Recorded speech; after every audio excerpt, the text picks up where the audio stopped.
She told everyone I was holding her back in life and left me publicly without any explanation. I stayed quiet and worked on myself. Months later, she applied for a position at my company without realizing I was the one reviewing her resume. "You've always been my anchor." She said it like it was a compliment. I remember thinking, in the half second before I smiled, that it was one of the most romantic things she'd ever said to me. That I was the thing that kept her steady, the weight at the bottom of her world that made sure she never drifted too far. I smiled. She smiled back. And I didn't realize until months later, long after the apartment was quiet and half empty and smelled like no one particular, that anchors aren't meant to be poetic. Anchors are things you drop when you're ready to stop floating. And she'd been ready for longer than she ever told me. I didn't know it then, but I was about to find out in the worst possible way. And what happened after that? That's the part nobody expected, including me. Let me give you the quick version of who I was before all of this. If you enjoy real stories like this, subscribe, because what happened next changed everything for me. 28 years old. Operations professional at a stable mid-sized firm. 3 years and 4 months into a relationship with a woman named Cassandra. Everyone called her Cass. We lived in the same apartment we'd moved into together roughly 18 months before the end. Same city, same general industry, tech adjacent, project management, operations consulting. Same overlapping social circle that was just small enough for news to travel fast and just large enough that you couldn't manage where it went. That last detail matters enormously. Keep it in mind. Cass was the kind of person who made a room adjust to her without ever asking it to. She wasn't theatrical about it. She wasn't the loudest one at the table. She didn't dress in ways designed to demand attention, didn't tell stories louder than everyone else, didn't interrupt.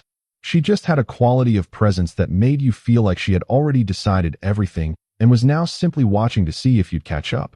I noticed it the night we met. It was a birthday gathering at a bar that had decorated itself to look like a 1920s speakeasy and missed by about 30 years. She was standing at the edge of a conversation, not really participating in it, holding a drink and watching the room with this expression that was part amusement and part assessment. Like someone observing a species she had already classified. I walked over because I couldn't think of a reason not to. She had questions I wasn't expecting. Not small talk. Actual curiosity. "What do you think about?" she asked. Not "what do you do?" Not "where are you from?" What do you actually think about when nothing else is pulling at your attention? I told her the first honest thing that came to mind. Efficiency. She laughed. She said, "That's either the most honest thing I've ever heard or the least interesting thing." I said, "Probably both." She gave me her number. That was the beginning. The first 2 years were as good as it gets. I mean that without nostalgia softening the edges. They were genuinely, concretely, consistently good. We didn't have a relationship that looked perfect from the outside and was hollow in the middle. We had one that was sometimes loud and uncomfortable and complicated, but always, underneath all of it, real. We disagreed about money. She was spontaneous with it. I was careful, and we eventually found a system that made room for both without either of us feeling managed or restricted.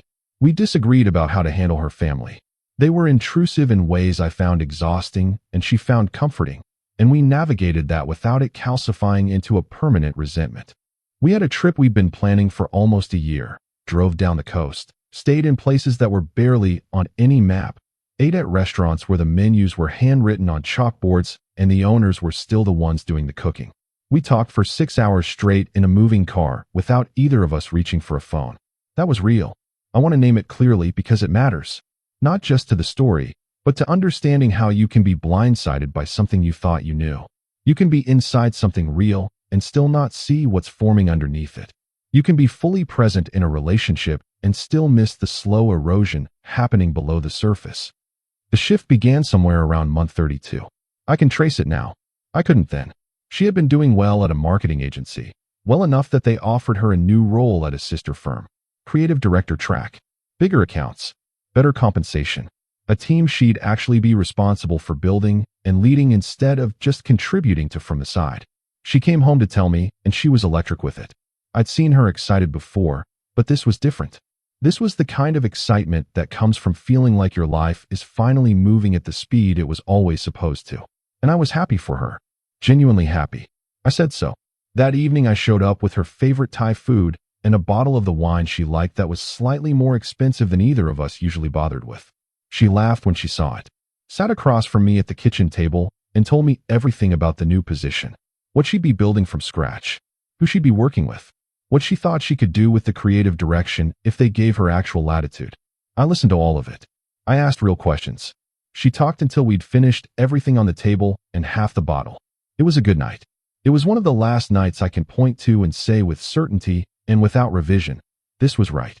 What I didn't understand at the time was that her world was expanding in a specific direction. And that direction was, slowly and not consciously at first, away from me. It started with the hours. She began coming home later. Not dramatically. 30 minutes. An hour. Sometimes closer to 2. She mentioned working late, project deadlines, a client campaign that was running over schedule. All plausible. All probably true. I didn't question any of it. But then came the phone calls. She'd step outside to finish them. Not every time, but often enough that I started noticing the pattern. I'd see her through the glass of the balcony door, pacing slightly, one hand moving when she talked the way it always did when she was animated about something. I told myself it was work stuff she didn't want to bore me with. Then came the names. Theo, Petra, Lena, people from the new firm. She dropped them into conversation the way you drop names you assume the other person already knows, casually, with no explanation attached, the way you'd reference a character in a show you'd been watching together for weeks. Theo thinks the brief is too narrow. He's probably right, but the client won't hear it. Petra said the same thing I said 3 weeks ago, and suddenly everyone in the room nodded. Lena's been in the industry 15 years. She had a completely different read on the whole situation. I asked about them once. Maybe twice. Just people from work, she said. Just people from work. The phrase that people use when something is still technically true, but is no longer the whole truth. I let it go. That was the first mistake. There were others, but that was the first one. One evening in October, a Tuesday, nothing special about it. I came home, and she was already at the kitchen table. Wine half gone. Laptop open, but she wasn't looking at it. She was looking at the middle distance, which was the face she made when she was rehearsing something she needed to say. Hey, I said. Hey. I put my bag down, poured myself a glass of water. How was your day? Fine. I opened the fridge. She said, very quietly and without looking up. I've been thinking about us. I closed the fridge. There it was. The sentence that has never, in the history of any relationship, been followed by something easy. Okay, I said. I think I need more. More what? She closed the laptop. She turned to look at me for the first time. More room, she said. More space to grow without feeling like every time I move forward, I have to check whether you're moving with me. I sat down across from her. When have I ever stopped you from doing anything? I asked. You don't stop me, she said. You don't have to. You're just always there. In the same place. Doing the same things. And I feel like I've been growing and I look back and you're still standing where I left you. That's not fair, I said. I know it's not fair, she said. I'm not saying it to be cruel. Then why are you saying it? She looked down. Because I don't know what to do with it anymore. I looked at her for a long moment. What does that mean for us? I asked. She picked up her wine glass. She looked at it like it might contain an answer. I don't know yet, she said. And then she stood up, walked to the bedroom, and closed the door. I stayed at the table. I looked at the wine she'd left. I didn't touch it. I sat there in the kitchen for a long time, alone, in the particular silence that follows the kind of conversation that changes something without finishing it. That night, I slept on the couch. Not because she asked me to, because the apartment felt like 2 separate countries and I needed to be clear about which one I was in. What happened next is the part that still sits strange in me when I think about it carefully. She did not break up with me that night, or the next morning, or the week after that. The next day, she came out of the bedroom like the conversation had been a dream, made coffee, asked if I wanted any. I said yes. We sat together at the same kitchen table. She was warm, almost affectionate, like something had been released from the air. I didn't understand it. I still don't, fully, even now. Maybe she'd said what she needed to say and the pressure valve had been relieved temporarily. Maybe she genuinely didn't know what she wanted and the conversation had been an emotional leak rather than a decision point. Or maybe she'd already made the decision internally and she was just waiting for the right external moment to name it out loud. Whatever the reason, we continued. 3 more weeks of continuation. 3 more weeks of normal mornings and normal texts and surface-level evenings that felt like living inside a model home. Everything placed correctly. Nothing real actually happening. I didn't push her to finish the conversation. I don't know if that was patience or cowardice. Probably some of both. What I know is that I was afraid of what finishing it would mean. So I didn't. And she didn't. And we both pretended that something which had cracked open between us had somehow sealed back over. It hadn't. Fletcher's birthday. Friday night. A restaurant none of our group had tried before. The kind of place with a reservation wait list that meant something. Fletcher was easygoing and genuinely well-liked. The kind of person who collected friends without ever seeming to try. Good birthday to be at. I got there first because Cass was coming straight from her office. Found the table. Sat down. Fletcher and his girlfriend Andy were already there. 2 other couples. And Theo. Sitting at the table like he'd always been part of the group. Which, I supposed, he had become. He was confident in a way that Reed as practiced. The specific confidence of someone who has been in enough rooms where confidence was currency and learned to produce it reliably on demand. Not unpleasant. Just deliberate. He knew who I was before I introduced myself. He shook my hand with the particular warmth of someone who is performing neutrality and doing it well. I noticed it. I filed it away. I didn't examine it. Cass arrived 20 minutes late. She walked in, and the table lifted slightly the way tables do when certain people enter a room. She sat down. Not next to me. I told myself there weren't enough seats close to where I was sitting. I counted the seats later, going over it in my head. There were seats near me. She'd chosen not to take them. I told myself a different story. The dinner went normally. People talked. Food came. Wine moved around the table. About 40 minutes in, I excused myself. Walked down the narrow hallway toward the restrooms. On my way back, I heard her voice before I saw her. She was standing in the alcove near the bar, Theo beside her, and a woman I didn't recognize on the other side. Her voice was relaxed. Easy. The way it got when she felt completely unwatched. He's a genuinely good person, she was saying. The woman said something I couldn't hear clearly. For now, Cass said. She laughed. Not cruelly. Almost with fondness. The way you talk about something you've already made peace with. He's just never going to be more than what he is. He doesn't push himself. He's been in the same job, the same habits, the same version of himself for years. I've been trying to grow, and he's just static. I feel like I've been carrying us for a long time, and I'm just done with the weight of it. Theo said something low. I know, she said. I know. I should have said something sooner. I stood in that hallway, 6 feet from her. She couldn't see me. I could see the side of her face. She looked like someone who had already finished grieving something and was now just talking about it calmly over cocktails. Clean and decided and past the hard part. I walked back to the table. I sat down. I picked up my drink. My hand was completely steady. I have no idea how. I said nothing at dinner. Nothing on the walk out. Nothing in the car. She talked the whole drive home. Light and easy and relaxed. Andy's earrings. Fletcher's thank you speech. The lamb dish that had surprised everyone at the table. I gave one-word responses. She didn't notice the shift. Or she did and decided not to name it. At home, I told her I was tired. I went to bed. She stayed up with her laptop. I lay in the dark and thought about a single word. Carrying. She had used the word carrying. She had stood in a restaurant alcove with Theo and a woman I'd never met and used the word carrying like it was already a settled narrative. Like it was something she'd been saying for a while. Something with an audience. Something rehearsed. And I thought, how long has this version of me existed in her telling of things? How many rooms? How many people? How many conversations like that one?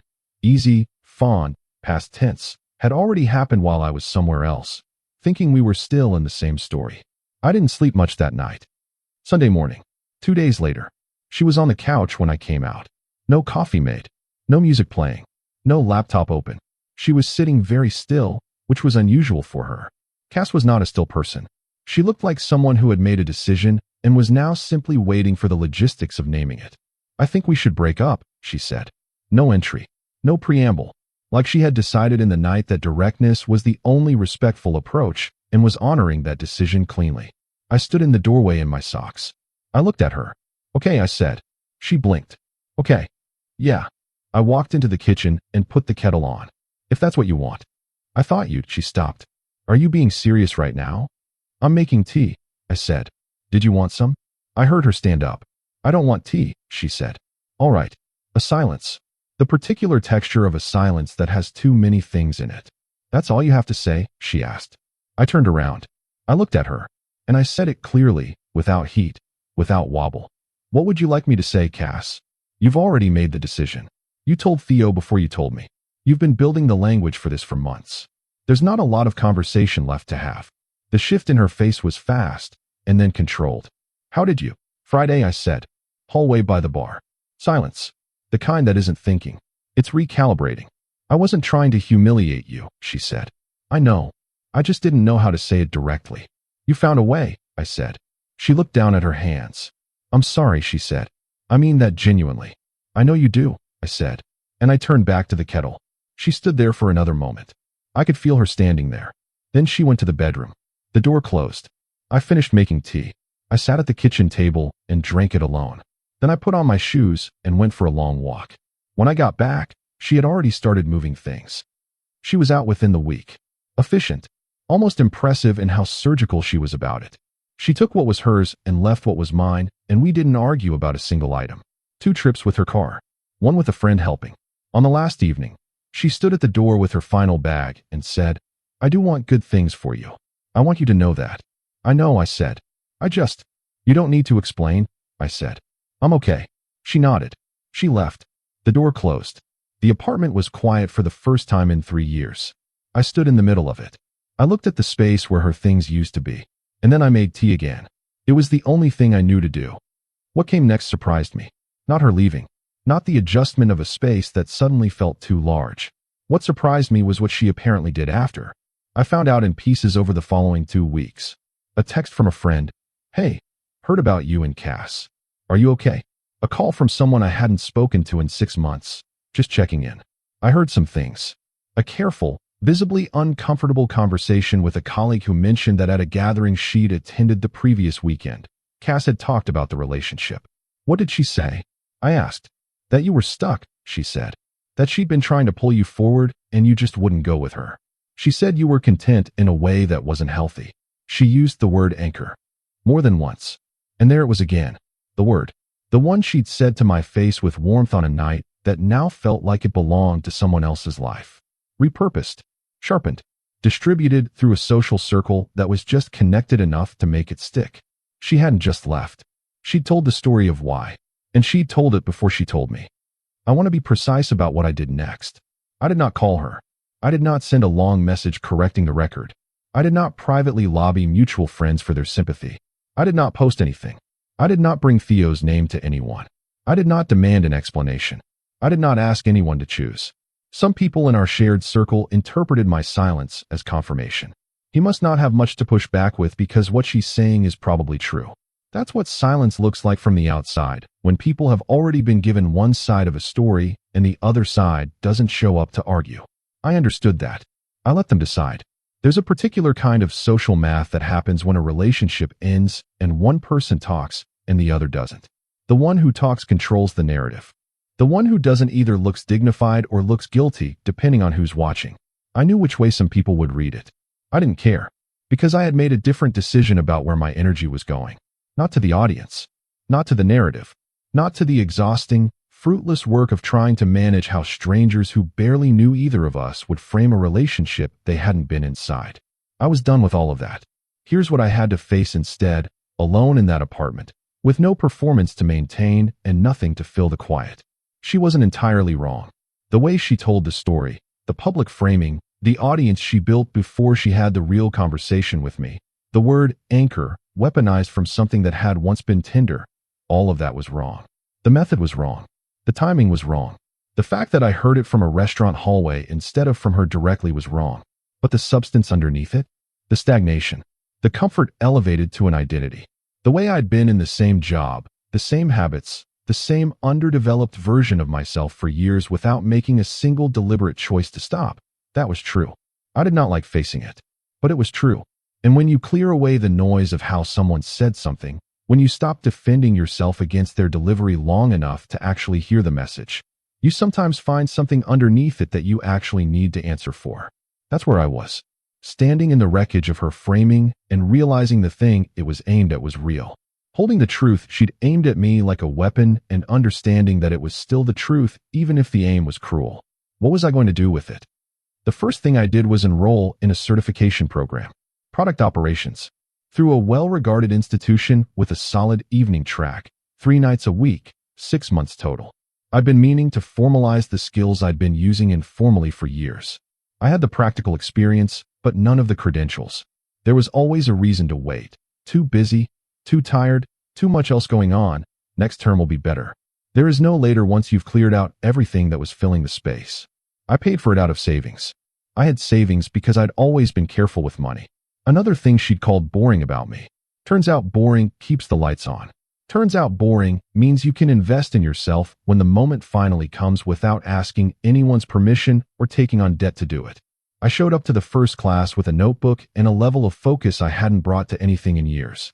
Not because I was trying to prove something, but because I was finally doing something that moved in a direction instead of just maintaining a position. The second thing I did was start actually using my professional network. Years of LinkedIn connections I'd never spoken to. People who had sent requests or accepted mine after conferences and panels and industry events, and then been completely ignored. I started reaching out to them. Not with the standard "I'm looking for opportunities" message that everyone ignores and everyone sends anyway. Real outreach. What are you building right now? What do you wish you'd understood earlier in your career? What does your team actually need that it keeps not being able to find? People respond to those questions. Because most people in professional life are never asked about anything that matters. They're asked for favors and referrals and introductions. They're rarely asked what they actually know, what they've actually figured out, what they wish someone had asked them sooner. I asked those things. I listened carefully to the answers. I followed up when something they said was worth following. I became someone worth knowing because I started treating the people around me like they were worth knowing first. The third thing I did was apply for a different internal role at my company, one that had been posted for several months without finding a taker. The scope was wide. The accountability was high. The risk of highly visible failure was real. It was the kind of role that looks like opportunity to some people and looks like a trap to others. I had always been the second kind of person. I had always looked at roles like that and thought, what happens if I try and fall down in public? I applied as the first kind instead. I wrote the application honestly. Not the polished, hedged, cover every liability version. The direct version. Here's what I've done. Here's what I haven't done yet. Here's specifically why I believe I can close that gap faster than the learning curve normally allows. They gave me the role. It was hard. Some weeks it was very hard. I stayed hard at it. 3 months in, I was the person other teams came to when something was tangled and needed untangling fast. 3 months after that, I was asked to represent the team in a cross-functional initiative that put me in rooms I'd never been in before. I learned how to operate in those rooms. I learned what the people in them actually needed from someone in my position. I stopped being the person who waited to be invited and started being the person who made himself worth inviting. 6 months passed, then 7. The certification finished. I received the credential, put it on the resume, and noticed how different it felt to have a document that actually reflected the person I was trying to become instead of the one I'd been. The internal role settled into something I was genuinely good at. Better at, honestly, than I'd been at anything in a professional context before. And there's something that happens when you're good at a thing and you know you're good at it, and you did the work to get there yourself. There's a kind of quiet confidence that builds up in you.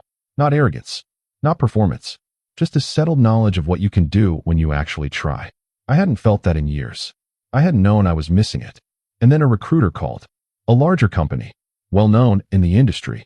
The kind of name that had been on my radar for a long time as the kind of place you aimed for eventually, when you were ready. They had a senior operations manager role. A real leadership track. Not theoretical, not, there's potential here if things line up, but actual and structured, and with a clear path of what the next 5 years looked like. A team of 9 direct reports. A salary that was a significant jump from where I was. I interviewed through 4 rounds, each one harder than the last. The 4th round was with 3 senior leaders who took turns asking me questions that weren't about credentials. They were about judgment. How do you handle competing priorities when no one agrees on what matters most? Tell me about a time you made a decision with incomplete information and it cost you. What do you do with a team member who is smart and resistant? I answered everything honestly, including the cost question. I told them about a time I'd been cautious when I should have moved fast and what I'd lost because of it. I didn't frame it as a lesson. I framed it as something I still think about. They looked at each other. The senior leader on the far left said, "Most people clean that story up." "I know," I said. "Cleaning it up doesn't help either of us." He nodded. 3 days later, I got the offer. I took it. Senior Operations Manager. I want to say that title out loud for a moment. Not because titles matter in themselves. Titles are just labels on boxes. What matters is what's in the box and how it got there. but I want to say it because of what it represented in the specific context of where I'd been. 18 months before, I had been passed over for a promotion at my old company without saying a single word about it, without asking why, without pushing back, without updating my resume or making myself visible or doing any of the things a person does when they believe they are worth more than what they're currently being given. I hadn't believed it, or I hadn't believed it enough to act on the belief, which amounts to the same thing in practice. I had waited for someone to notice. That's the trap that nobody talks about clearly. You can be good at your work. You can be reliable and thorough and show up every day without complaint. You can be the person everyone knows they can count on when something is falling apart, and still be invisible, because reliability without visibility is just wallpaper. Useful, expected, not noticed until it's missing. I had been wallpaper for years, and now I had a team of 9. A seat at tables I'd spent years looking at from the doorway. Responsibility for outcomes that mattered in ways that were measurable and public and impossible to hide from. People who came to me with real problems, expecting real answers. And most of the time, I had them. I want to be very clear about something. I did not do this to prove anything to Cass. I did not carry her voice in my head as a motivator. I did not frame my choices as a response to what she said. The work was mine. The choices were mine. The growth was mine. But I will say this honestly. Her leaving cleared away every excuse I had been using to avoid the discomfort of becoming who I was actually capable of being. When you are inside something comfortable, even when that comfortable thing is quietly rotting around the edges, you have reasons to stay still. Reasons not to rock the boat. Reasons to accept the current version and call it enough. When the comfortable thing disappears, you are left with nothing but the choice. Grow or don't. I grew. For me. Because I finally understood what it felt like to be the person I had been avoiding. And that person was better. Not easier to be. Better to be. It was a Thursday afternoon. Somewhere around 9 months after the breakup. I was at the new company, finishing a review meeting. We had 2 open roles on my team, a coordinator position and a specialist position. Both had received solid applicant volume. Our HR partner had done the first pass screening and assembled a shortlist. She sent it over that morning. I opened the document at my desk after the meeting cleared, started going through the names. First name, second name, third name. I stopped. I read it again. The name, the last name that went with it, current employer listed, the marketing firm, the skills, and then the small profile photo in the corner of the attached resume. It was Cass. No ambiguity. No different person with the same name. Her. Cassandra. Applying for a coordinator position at the company where I was now senior operations manager. Applying for a role that sat inside my department. Applying without knowing, without any way of knowing, that her resume would land on my desk. I sat back in my chair. I put the document down slowly, face down on the desk. I looked out the window. I sat there for 30 seconds, maybe more, and then I started laughing.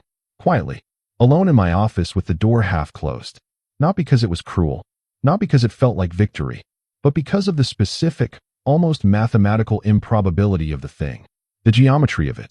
She had applied here, to this company, without knowing I was here, without knowing that the role she was pursuing sat inside my team, without knowing that the hiring manager, the person whose desk her carefully prepared resume had just landed on, was the same person she had stood in a restaurant alcove and described as static, as someone who was never going to be more than what he was. I laughed. Because sometimes life arranges itself with a precision that has no explanation except that it wants you to understand something about yourself. And what I understood, sitting in that chair, was that I was about to be tested. Not by her. By me. Here is what I did not do. I did not sit back and feel righteous. I did not let the application advance quietly while engineering a confrontation. I did not look for a reason to get myself into an interview room. I did not quietly pass on her file with a non-committal reason that could never be traced. I did none of those things. Within the hour, I walked to my HR partner's office. I knocked. I sat down across from her. I said, "One of the applicants on the coordinator shortlist is someone I have a personal history with. I need to flag it." She looked at me directly. "How personal?" 3-year relationship, I said. Ended about 9 months ago. She set her pen down. "Does she know you're here?" "I don't believe so," I said. She nodded slowly. "I appreciate you coming to me right away," she said. "It was the only right move," I said. "You'd be surprised how many people don't make it," she said. "Or make a different one without saying anything." "I'm recusing myself completely," I said. "I don't want to see her file again."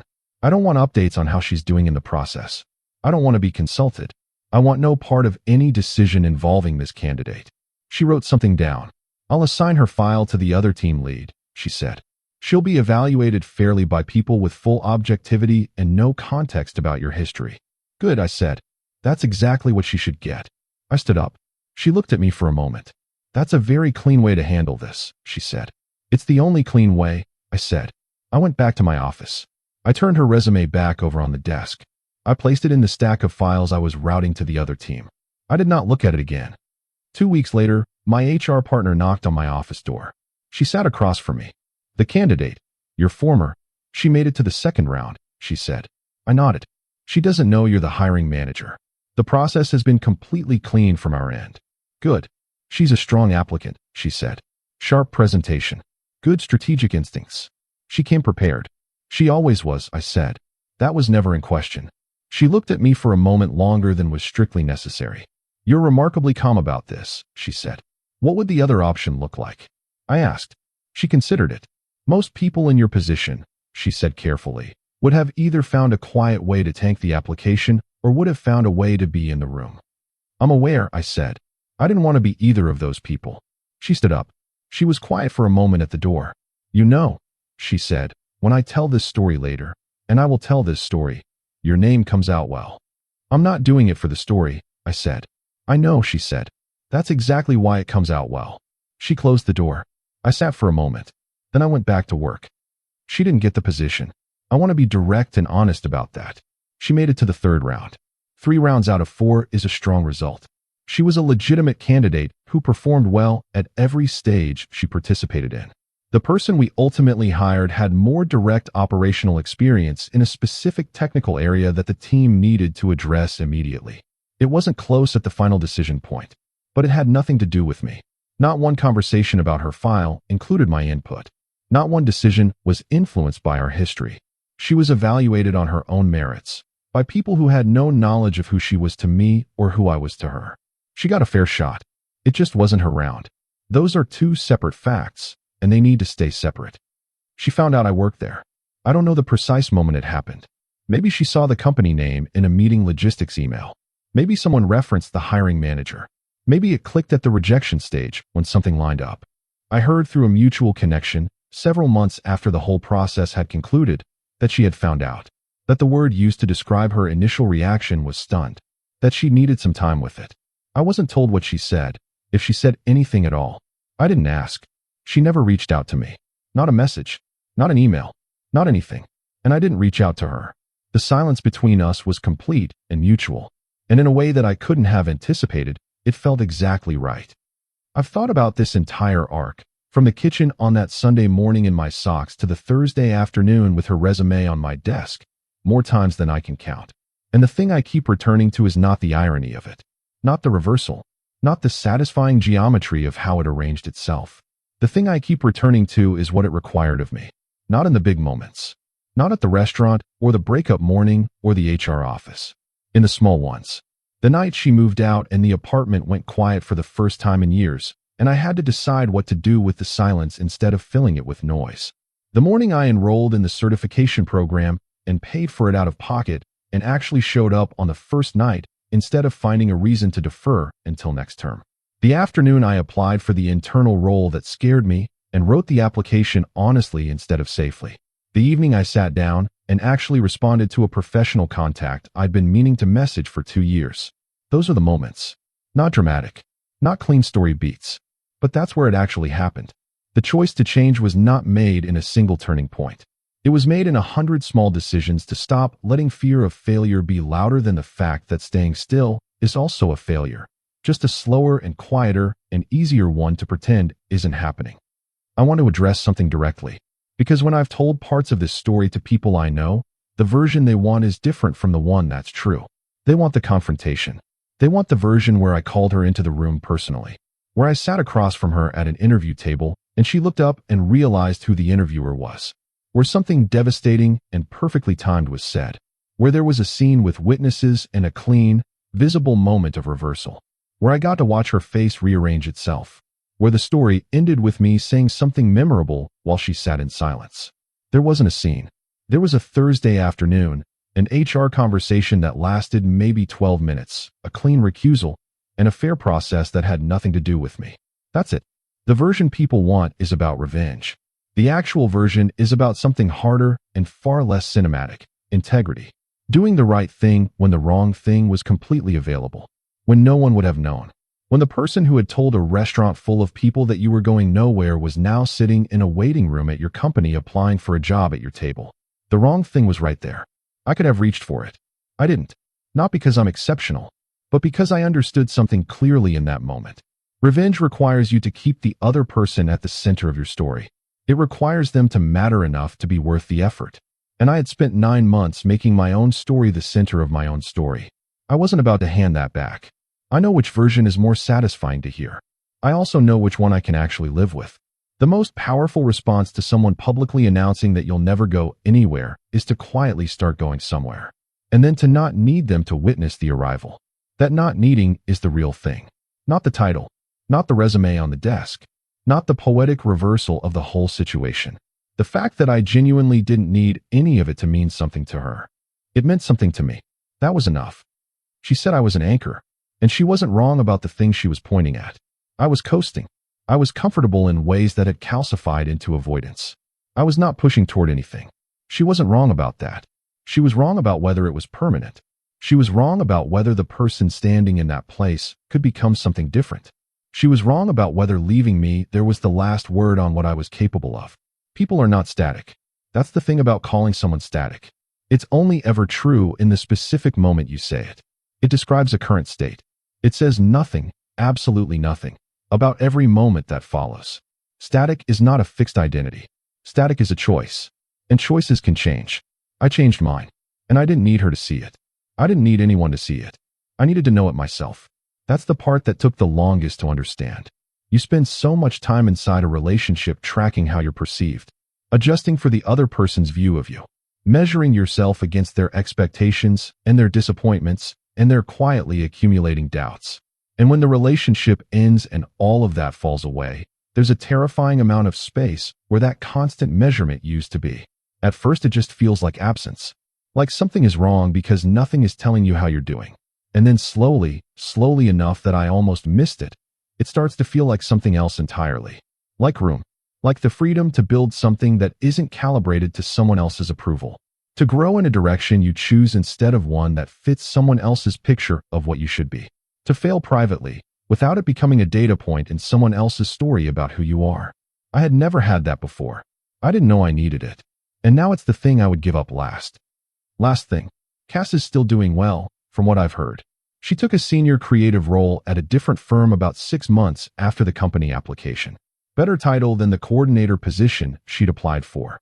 Sounds like it fits her in the way things fit when they're actually aligned with what you're built for. Good. I mean that without irony and without effort. I genuinely want good things for her. Not because I've processed everything cleanly and there's no residue left. There's always residue. But holding on to the alternative costs something that I'd rather spend elsewhere. I kept that Sunday morning in my mind for a long time. The specific image of it. Standing in my socks in the kitchen doorway. Her on the couch, waiting for a storm. Me walking to the kettle. That was the first choice. Not dramatic. Not a speech. Not a moment that anyone would describe as powerful from the outside. Just the decision not to give the moment what it was designed to produce. To be something other than what the situation expected. I think about it on the days when something difficult is in front of me and the easier path is right there and visible. I think about the kettle. I put it on. I do the work. And I don't need the person who said I was standing still to see where I'm standing now. Some things don't need a confrontation to be finished. Some things close in the silence. In the decision not to argue with someone else's narrative about you. In the certification you enroll in alone on a Tuesday night when nobody knows you're there. In the application you submit honestly when the safe version would have been easier to write. In the walk to HR to do the right thing when the wrong thing was completely available and no one would have known. In the apartment that was too big and too quiet. And eventually, exactly the right size. She said I was an anchor. I made the tea. She applied for the job. I moved on. Some things just settle themselves.